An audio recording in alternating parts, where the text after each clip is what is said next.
Si tu crois que c'est un délire Xiaomi, eh bien mauvaise nouvelle, j'ai envie de te dire c'est une tendance. OnePlus a annoncé durant l'été 2025 des restrictions autour du déverrouillage du bootloader sur certaines zones avec un parcours plus encadré qu'avant. Samsung est allé plus loin avec One UI 8, le bouton OEM Unlock disparaît complètement sur certains modèles. Plus de déverrouillage du bootloader. Point. Fini. Samsung, lui, est allé plus loin. Avec One UI 8, le bouton OEM Unlock disparaît complètement sur certains modèles. Plus moyen de déverrouiller le bootloader, c'est terminé.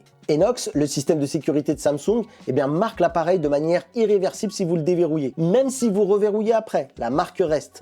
Plus de Samsung Pay, plus de Secure Folder, votre téléphone est marqué à vie. Apple, lui, c'est simple, il n'a jamais permis le déverrouillage du bootloader. Mais ils ont inventé quelque chose de pire, le parse pairing. Chaque composant, batterie, écran, appareil photo, est appairé électroniquement à votre appareil. Vous remplacez la batterie par une pièce tierce, l'iPhone vous affiche un avertissement. Pas de service, moins de fonctionnalités. Apple dit que ça, c'est pour la sécurité.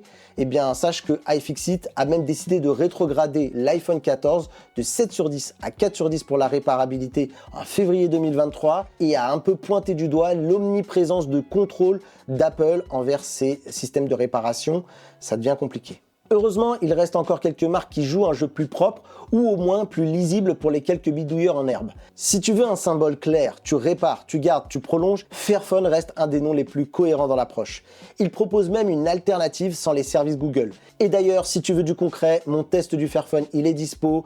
Ça te donnera une vision sur les forces et les faiblesses de l'appareil. Tu as aussi Google Pixel qui reste souvent cité par les utilisateurs avancés parce que l'approche est plus lisible côté logiciel et déverrouillage selon les modèles. Même si la marque, elle souffre encore de gros soucis de fiabilité, comme le montrent les commentaires sous ma vidéo, Google a un gros problème avec ses pixels, même si on est d'accord sur les derniers modèles, ça a l'air beaucoup mieux.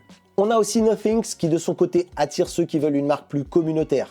Ce n'est pas parfait, mais on a l'impression de retrouver un peu l'esprit de ce qu'a été OnePlus, vu que ce sont les historiques de la marque. Samsung a encore des smartphones milieu de gamme qui possèdent la fonctionnalité d'OEM Unlock. Motorola fait aussi partie de ces constructeurs qui sont les derniers à permettre le déverrouillage. Aujourd'hui, il faut être pragmatique. Le vrai bon élève, c'est pas celui qui te promet la liberté, c'est celui qui te dit clairement ce que tu peux faire et ce que tu ne peux pas faire.